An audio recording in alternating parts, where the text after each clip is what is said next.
अस्सलाम वालेकुम, बिस्मिल्लाहिर्रहमानिर्रहीम। जी, मेरा नाम ज़ीशान अहमद है। आप मेरा यूट्यूब चैनल देख रहे हैं। ये सीरीज़ ऑफ लेक्चर का लेक्चर 2 है। हम आज सब्जेक्ट जो डिस्कस कर रहे हैं वो बिज़नेस मैथ है, और बिज़नेस मैथ में हम यहाँ पे जो फर्स्ट ईयर कॉमर्स का टॉपिक स्टडी कर रहे थे उसका नाम है introduction.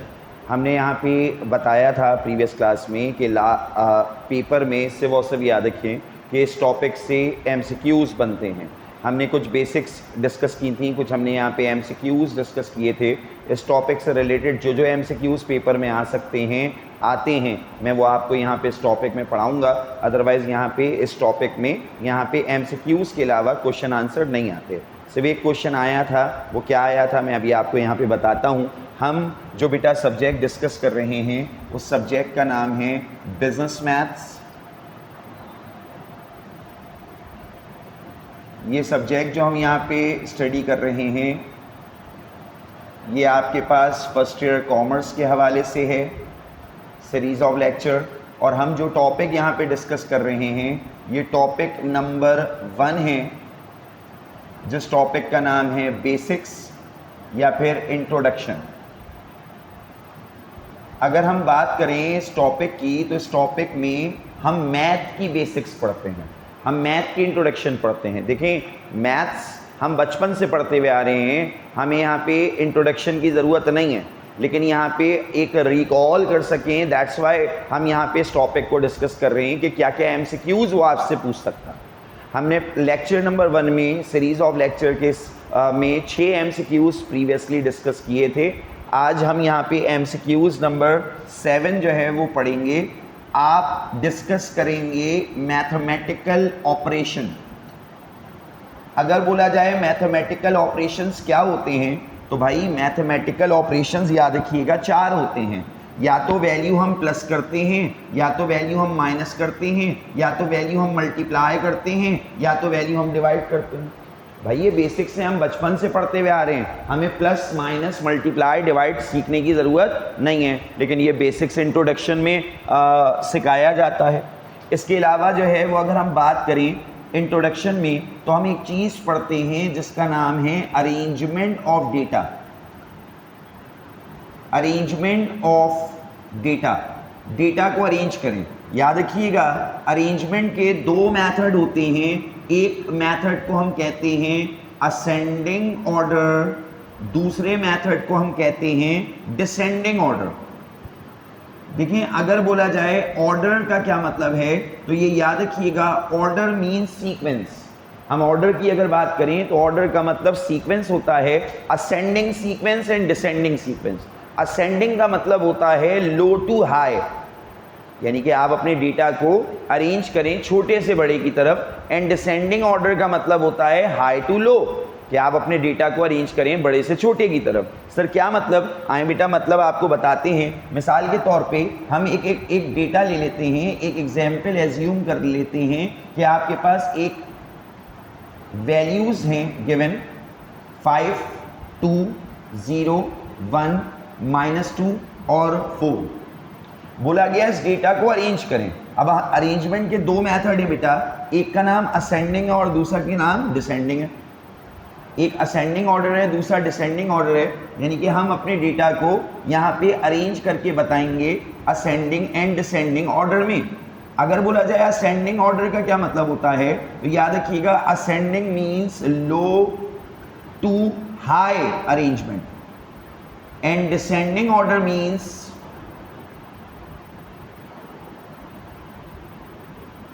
descending order means we will arrange the data from high to low, कि हम अपने डेटा को अरेंज करेंगे बड़े से छोटे की तरफ। अगर हम असेंडिंग की बात करें तो इसका मतलब है हमें डेटा अरेंज जो करना है वो करना है छोटे से बड़े की तरफ। तो मुझे बताएं इन लिखे हुए नंबर में सबसे छोटा नंबर कौन सा है? इन लिखे हुए नंबर्स में मुझे बताएं सबसे छोटा नंबर कौन सा है? सर बच्चा बोलता है 0। ये याद रखिएगा कि पॉजिटिव वैल्यू जैसे जैसे बढ़ती जाएगी उसकी वैल्यू मैक्सिमाइज होती जाएगी, और याद रखिएगा नेगेटिव वैल्यू जैसे जैसे बढ़ती जाएगी उसकी वैल्यू मिनिमाइज होती जाएगी। जैसे हम यहाँ पे बचपन से पढ़ते हुए आ रहे हैं, एक लाइन सेगमेंट, अगर हम ये बात करें सेंटर वैल्यू 0 होती है, 0 के बाद 1 2 3 4 सो ऑन, 0 से पहले होता है -1 -2 -3 -4 -5 सो ऑन। ये याद रखिएगा कि अगर इन लिखे हुए नंबर में देखें तो सबसे बड़ी वैल्यू है 4, 4 से छोटा होता है 3, 3 से छोटा होता है 2, 2 से छोटा होता है 1, 1 से छोटा होता है 0, 0 से छोटा होता है -1, -1 से छोटा होता है -2, -2 से छोटा होता है -3, -3 से छोटा होता है -4। इसका क्या मतलब है, जब पॉजिटिव वैल्यू बढ़ती जा रही है तो उसकी वैल्यू मैक्सिमाइज होती जा रही है, लेकिन जब मिनिमम वैल्यू बढ़ती जा रही है तो उसकी वैल्यू मिनिमाइज होती जा रही है। अगर इन लिखे हुए नंबर में देखें तो सबसे छोटा नंबर है -2, -2 से बड़ा 0, 0 से बड़ा नंबर 1, 1 से बड़ा नंबर +2, +2 से बड़ा नंबर लिखे हुए नंबर्स में 4, 4 से बड़ा नंबर 5, सबसे बड़ा नंबर 5 है। अगर हम यही बात करें डिसेंडिंग की, तो डिसेंडिंग में हम जाएंगे हाई टू लो, बड़े से छोटे की तरफ, यानी कि यहां पे उल्टा जाएंगे। मुझे बताएं सबसे बड़ा नंबर क्या है 5, 5 से छोटा नंबर क्या है 4, 4 से छोटा नंबर क्या है 2, 2 से छोटा नंबर क्या है 1, 1 से छोटा नंबर क्या है 0, 0 से छोटा नंबर क्या है -2।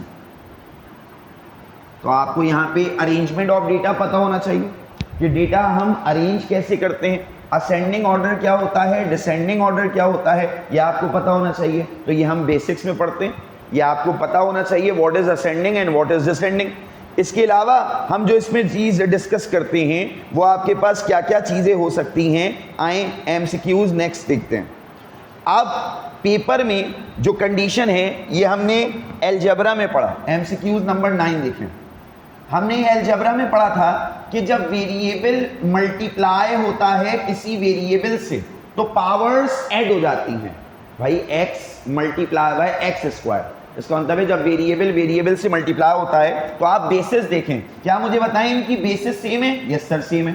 इसका मतलब है जब x से मल्टीप्लाई होगा, जब बेसिस सेम होंगी तो x को लिखेंगे एक दफा, जो पावर होंगी वो ऐड हो जाएंगी। भाई इसकी कोई पावर नहीं है तो अंडरस्टूड x की पावर क्या है 1। जब x मल्टीप्लाई होगा एक्स स्क्वायर से, जब वेरिएबल वेरिएबल से मल्टीप्लाई होगा तो पावर ऐड हो जाएंगी, तो 1 में 2 प्लस करेंगे क्या हो जाएगा 3।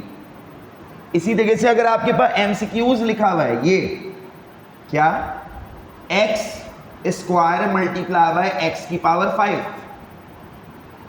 आपके पास एमसीक्यूज लिखा हुआ है y cube multiply by y square, आपके पास एमसीक्यूज लिखा हुआ है x square y multiply by x y cube, या फिर आपके पास एमसीक्यूज जो है वो आपके पास लिखा हुआ है 5xy square multiply by 2x cube y square.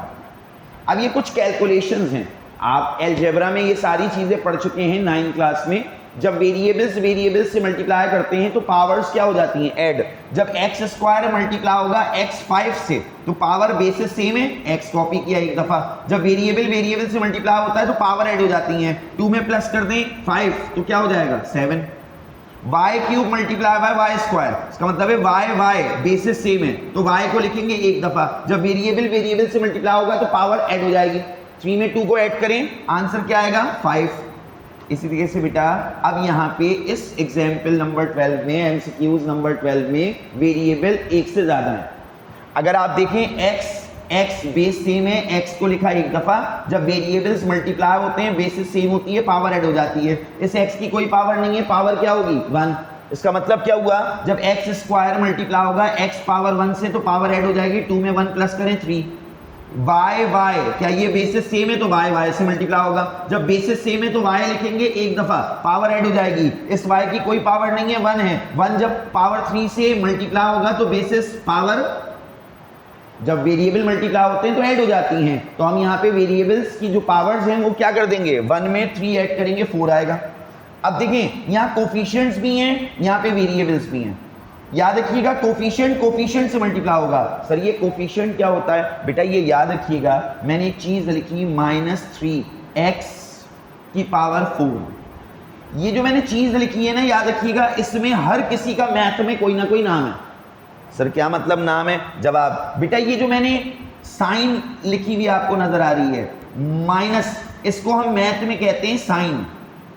ये जो x है ये कहलाता है बेस, ये इसको हम वेरिएबल भी कहते हैं।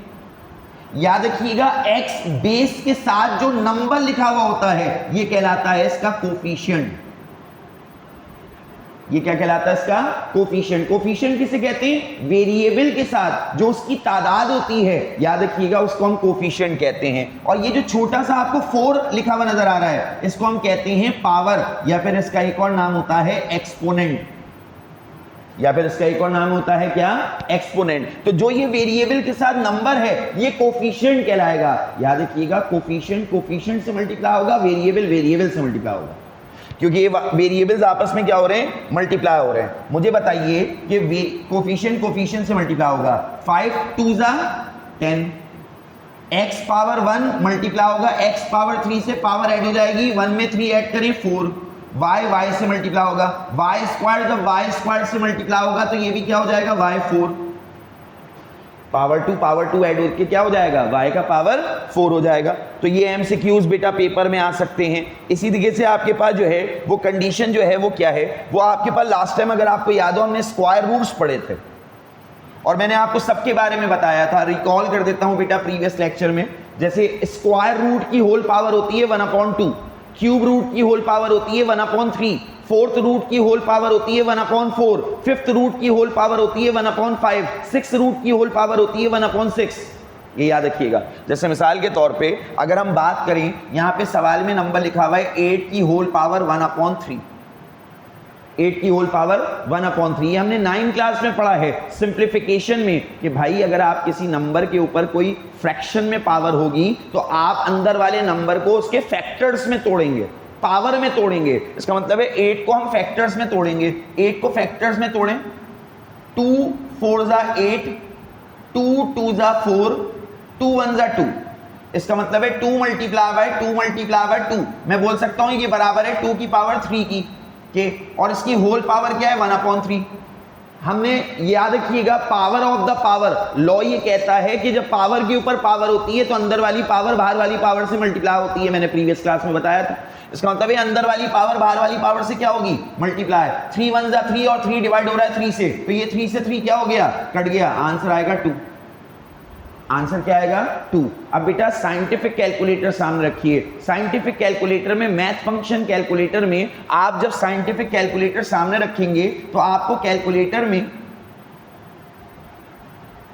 एक बटन नजर आएगा स्क्वायर रूट, और देखिए उसके ऊपर प्लास्टिक बॉडी पे लिखा हुआ होगा क्यूब रूट। प्लास्टिक बॉडी पे लिखा होगा क्यूब रूट। जितने प्लास्टिक बॉडी पे फंक्शन लिखे हुए होते हैं वो शिफ्ट दबा के इस्तेमाल होते हैं।